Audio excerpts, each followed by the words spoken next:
Hola, un saludo muy cordial. Soy el doctor Isidro Catela, pertenezco al Departamento de Humanidades de la Universidad Francisco de Vitoria en Madrid. Mis especialidades son las humanidades digitales y también comunicación y hecho religioso. Me he dedicado durante varios años a la comunicación institucional en la Iglesia y de ahí mi interés por todo lo que tiene que ver con la comunicación social y el hecho religioso. Mi ponencia en este simposio sobre series de ficción y juventud ante la nueva oferta de las plataformas digitales lleva por título La edición digital en los jóvenes, Black Mirror como catarsis. Y está dividida en dos partes bien diferenciadas. La primera, desaparecer de sí como tentación contemporánea, un análisis del fenómeno de la adicción digital, cada vez más presente en los jóvenes, y una segunda parte donde analizo un ejemplo de serie de ficción que considero paradigmático, modélico, como es Black Mirror, una popular serie británica que ha marcado el universo de las series en los últimos años y que nos introduce con cierta congoja en el ámbito de las distopías tecnológicas. Analizo en concreto dos capítulos. Vuelvo enseguida, el primero de la segunda temporada, y Caída en Picado, que es el primero de la tercera temporada. La primera parte está basada fundamentalmente en dos grandes estudios.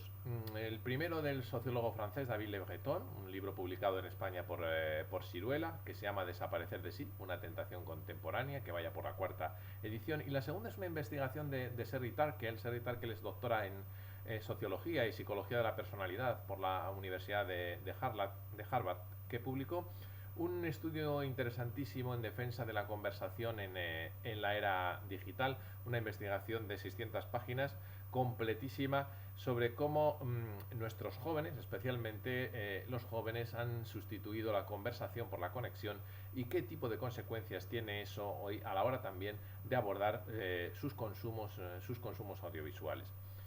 Las dos grandes ideas que enmarcan mi ponencia desde esos dos grandes estudios, desde el punto de vista teórico, serían, por lo tanto, la tentación, como esa tentación de desaparecer de sí como tentación contemporánea.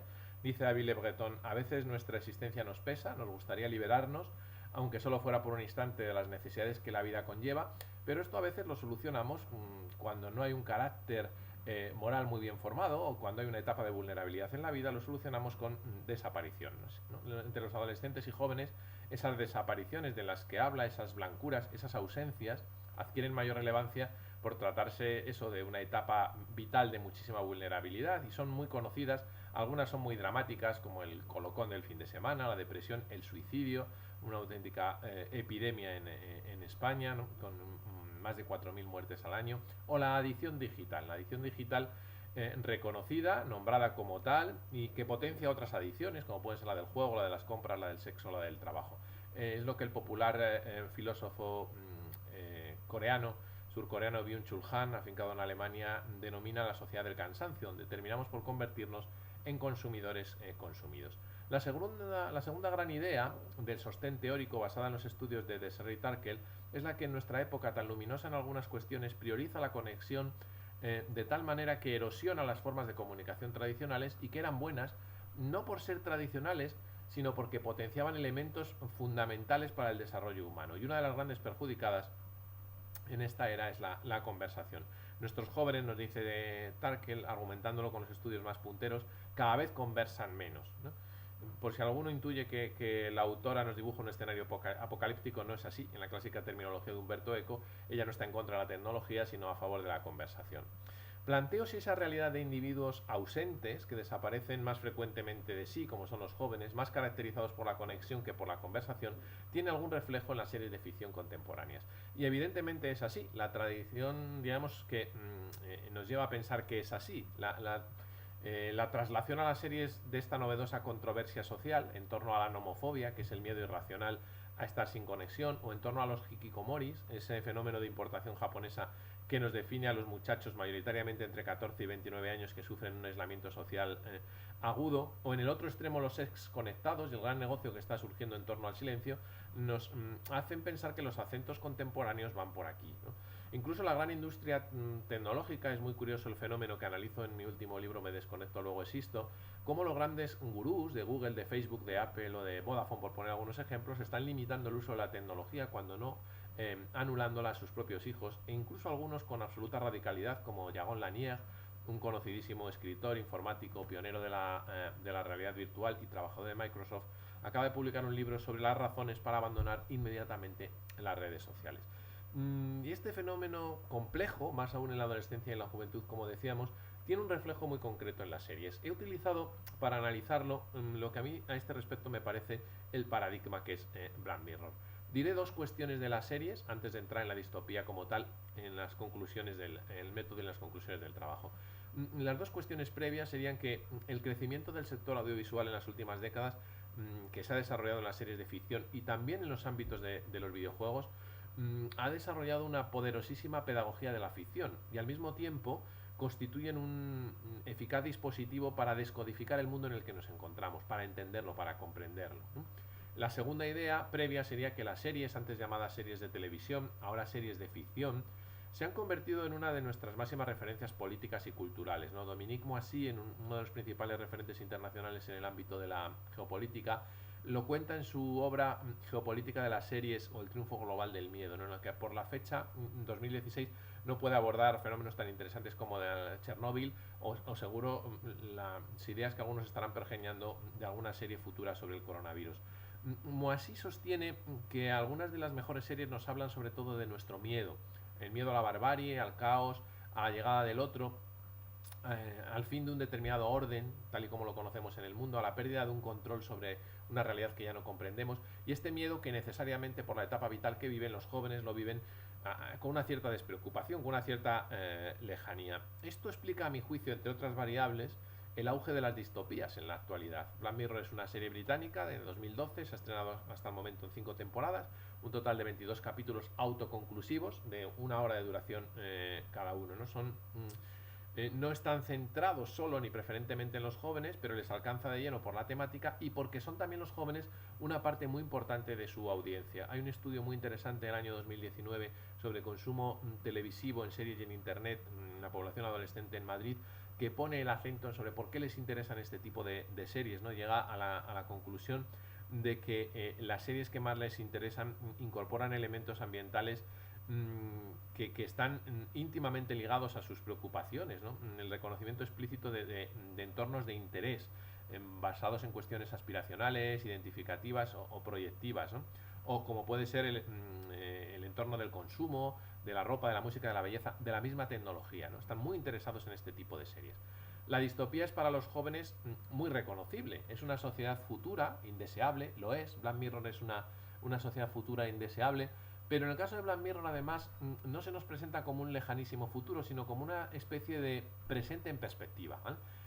Y aquí, a mi juicio, uno de los objetivos de la serie, que puede verse reflejado en muchos de sus capítulos, aparece, ¿no? Y que no es otro que el de la catarsis como planteamiento pedagógico, ¿no? Es decir, en muchos casos, como los que vamos a analizar, como las dos pinceladas que les voy a dar de los dos capítulos analizados que están por completo en la ponencia, hay protagonistas jóvenes adultos de 20-30 años a los que se les hace una propuesta catártica en el más puro sentido aristotélico, es decir, se les presentan relatos, en cuanto que son historias casi siempre trágicas, que buscan redimir al espectador de sus pasiones, en este caso nomófobas, de sus pasiones irracionales con respecto a la tecnología, ¿no? Y lo que se busca en definitiva, en las tragedias clásicas, el motivo principal del infortunio es casi siempre la ibris o el orgullo desmedido, ¿no? Que hace a los mortales creerse superiores a los dioses. Aquí está la cuestión del narcisismo digital, ¿no? De cómo esta realidad tan presente en Black Mirror se nos coloca en el centro de la controversia al hablar de la relación entre el hombre y la máquina, entre quién domina a quién. Este es un tema que a los jóvenes, y más en plan distópico, les interesa mucho. La catarsis, como vamos a ver ahora, les resulta un poco más lejana, ¿no? Bien, lo que he hecho es analizar dos capítulos. Vuelvo enseguida y caída en picado, siguiendo un modelo interdisciplinar a partir de las aportaciones de la teoría de la comunicación y de la filosofía, con sus elementos estructurales, los aspectos formales, un análisis de algunos personajes, la intertextualidad, las relaciones implícitas y explícitas, la simbología de espacios y objetos, y muy importante, yo al fin y al cabo soy profesor de ética de la comunicación, la propuesta moral que nos hace la serie.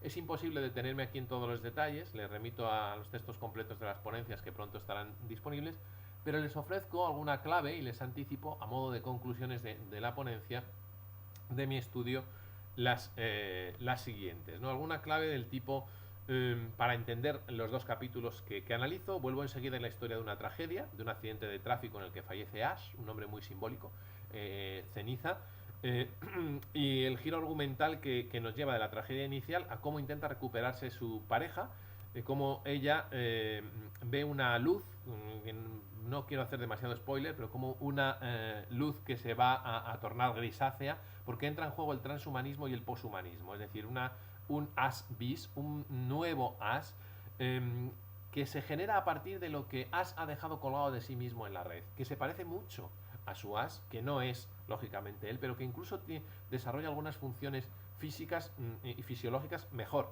que As.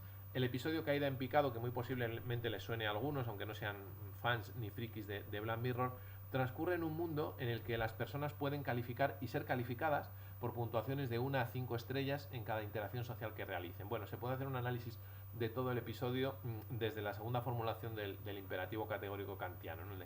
Obra de tal manera que uses a la humanidad, tanto en tu persona como en la de persona de cualquier otro, siempre como un fin, nunca solo como un medio, ¿no? Aquí el adverbio es muy importante, el nunca solo, porque aquí esto es lo que sucede con los personajes permanentemente cosificados.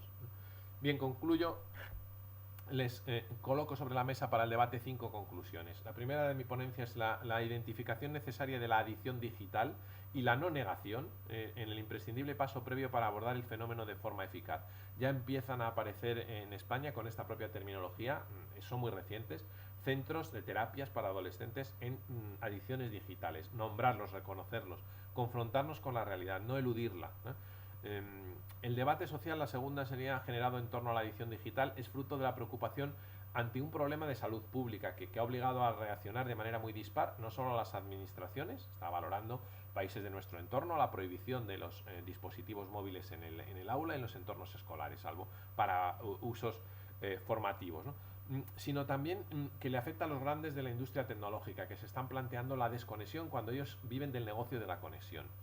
La tercera conclusión y pista para el debate sería: la adicción encuentra su terreno abonado en etapas de especial vulnerabilidad, como por ejemplo lo es la adolescencia, aunque solo sea por el desajuste hormonal por el que todos hemos pasado y que reconocemos muy bien, ¿no? La cuarta, entrando ya en el terreno de las series de ficción, la ficción también ha dado una respuesta a esto, al fenómeno de la adicción digital. Hasta ahora lo ha hecho con relatos mayoritariamente distópicos y catárticos, ¿no? Una respuesta que yo considero tan necesaria como insuficiente para afrontar la cuestión en toda su complejidad. Y por último, y la más importante, la nuclear, en el análisis de Black Mirror, como todo un paradigma a este respecto, una serie tan fascinante como adictiva, oscura, insuficiente, que propone unos vicios de forma totalizada. Me parece insuficiente porque totaliza los vicios, porque oculta las virtudes, ¿no? Bien, concluyo en la ponencia proponiendo unas claves para la ficción, sea distópica o no, dirigida a jóvenes, que además de denunciar, anuncie, ¿no? Que además de colocar el espejo deformado a veces desde el tremendismo, lo haga también desde la propuesta creativa de la vida buena. Necesitamos jóvenes que, como personajes de ficción, encarnen estos ideales, y necesitamos personajes en las series de ficción que ven los jóvenes, aunque los personajes no sean jóvenes, ¿vale?, que tengan una relación equilibrada, vuelvo a Aristóteles, al término medio y a la vida buena, equilibrada con la tecnología, ¿no? Porque estoy convencido de que en el futuro, en el presente ya, seremos todos, también nuestros jóvenes, mucho mejores si somos capaces de integrar con equilibrio en nuestras vidas las enormes ventajas que nos proporciona un mundo conectado como el nuestro. Muchas gracias y a su disposición.